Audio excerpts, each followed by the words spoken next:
हामीले यो अगाडि भ्यारिएबल्सको बारेमा अनि स्टोर रुटिन्सको बारेमा कुरा गरेको थियौँ। युजर डिफाइन्ड भ्यारिएबल्सको बारेमा पनि कुरा गर्थ्यौँ अनि सेट र सिलेक्टको बारेमा कुरा गर्दै थियौँ होइन। अब त्यो कसरी युज गर्ने डेटाबेसको टर्म्समा भन्यो भने हामीले एक्जाम्पल हाल्न मिल्छ है। त्योसँग पिएचपी माइएडमिन आफै आउँछ, त्यो गर्दा नै हुन्छ, अथवा सिक्वल सर्भर त्यस्तै केही कन्फिगर गर्दा नै हुन्छ।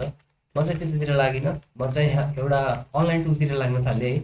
सिक्वल फिडल युज गर्दैछु म चाहिँ, गुगल सर्च गर्दा हुन्छ, टपको रिजल्ट हो यो। मैले युज गर्ने चाहिँ पोस्टग्रेसिक्वेलको लागि र यसको लागि हो, जुनको लागि युज गर्दा नै हुन्छ है। त्यही छ। अनि एड रहेछ तलतिर, एड हटाउनु मन लाग्यो भने एड हटाउँदा नि हुन्छ है। इन्सपेक्टर खोलेर अनि त्यसपछि इन्सपेक्ट गरेर फाल्दा नि हुन्छ यसलाई। मैले चाहिँ यो फालेँ।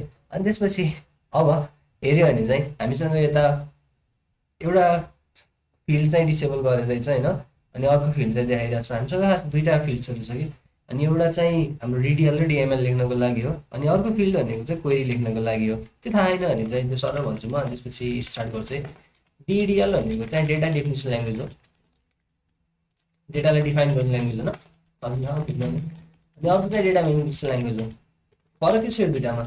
डेटा डेफिनेसन भनेको डेटा डिफाइन गर्ने भयो, डेटा मेनिपुलेसन भनेको डेटामा केही कुरा फेरबदल गर्ने हो, जस्तो इन्सर्ट गर्ने, त्यस्तो गर्ने होइन। जस्तो सबभन्दा सजिलो चाहिँ इन्सर्ट देख्यो भने डेटा मेनिपुलेसन ल्याङ्ग्वेज भनेर भूमिका जान्छ है, त्यही कुरा हो। अनि अर्को चाहिँ क्वेरी ल्याङ्ग्वेज हुन्छ नि त। क्वेरी ल्याङ्ग्वेज भन्नाले जस क्वेरीहरू गर्ने, सिलेक्ट गर्ने, यताउता गर्ने होइन, त्यही कुरा हो।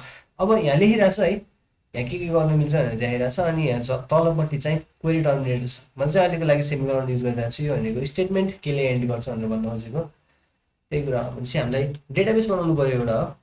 अनि मैले सिक्वल फिडल युज गरिरहेको छु भने डेटाबेस मैले बनाउनु पर्दैन, मैले बनाउनु पर्ने भनेको टेबल हो। भनेपछि बनाउनुको लागि मैले यसलाई क्यापिटल सिन्ट्याक्स युज गरेको छु। मैले खासै क्यापिटलाइज गर्दिनँ है, आफूले गर्दा चाहिँ हेर्नु सजिलो हुन्छ भनेर हो। भनेपछि पहिला सुरु क्रिएट भन्नु पऱ्यो, अनि त्यसपछि टेबल भन्नु पऱ्यो, क्यापिटलमा भन्नु पऱ्यो होइन।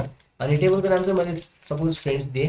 अनि त्यसपछि त्यो फ्रेन्ड्समा के हुन्छ त नि, त्यो फिल्ड्सहरू के फिल्ड्सहरूको बारेमा भन्नु पऱ्यो है।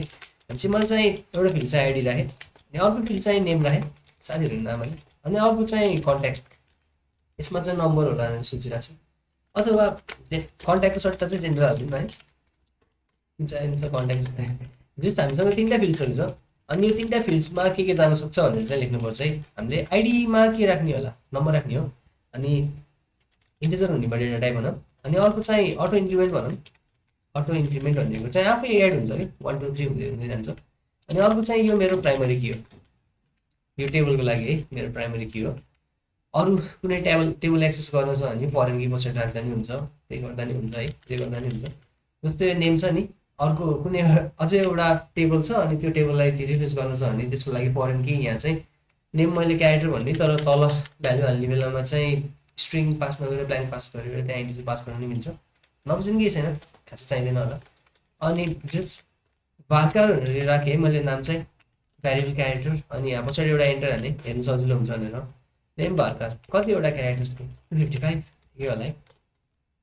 अनि अरू के हुनुपर्छ यसमा, त्यही नै। अनि जेन्डर चाहिँ क्यारेक्टर राख, जेन्डर क्यारेक्टर कतिवटा लेटर, एउटा लेटर भइदियो भयो है, मेल फिमेल सजिलो। यही कुरा हो। भनेपछि मैले एउटा टेबल बनाउँदैछु फ्रेन्ड्स भन्ने, अनि त्यसको फिल्ड्सहरू एउटा आइडी छ, एउटा नेम छ, एउटा चाहिँ जेन्डर छ। आइडी इन्टिजर हो, डेटा टाइप, अनि अटो इन्क्रिमेन्ट हुन्छ। अनि त्यो चाहिँ मेरो प्राइमरी की हो यो टेबलको लागि। अनि नेम चाहिँ भ्यारिएबल क्यारेक्टर हो, अनि भार्कर हो। अनि 255 भयो त्यो लेन्थ, अनि जेन्डर त्यो भयो। अब यो मैले बिल स्किमामा क्लिक गरेँ भने यसले मेरो लागि एउटा टेबल बनाइदिन्छ, स्किमा रेडी भन्ने छ। अब स्किमा छ तर डेटा छैन नि त, हुन्छ डेटा इन्क्लुड गर्नु पऱ्यो है।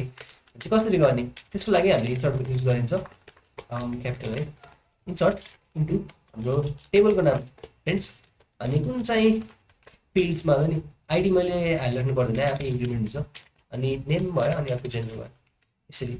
अनि भ्याल्युजहरू पनि मैले स्पेसिफाई गर्नुपर्छ, भ्याल्युज भ्याल्युहरू नाम के दिने होला, जे भयो नि भयो है। रोसन राखिदिएँ मैले यसलाई लागि, रोसन क्यापिटल भइरहेछ कि है, रोसन के, रोसन पछाडि के राखिदिउँ होइन। अनि त्यसपछि जेन्डर दिनु पऱ्यो हामीले। डेट के थियो भने यहाँ कोड दिनु पर्दैन, कोड दिनु पर्छ है डेटलाई, त्यो पनि खालि पनि मेल राखेँ। इन्सर्ट इन्टु त्यो टेबलको नाम भयो, अनि त्यसपछि भ्याल्यु चाहिँ भयो। अनि यहाँ पछाडि सेमिकोलन हाल्नुपर्छ, नत्र इरर आउँछ, त्यो म देखाउँछु एकछिनमा। जस्तो मैले यहाँ बिल स्किममा गरेँ, अनि यहाँ चाहिँ इरर आउँछ कि, यु हेभ एन इरर भनिरहेको छ।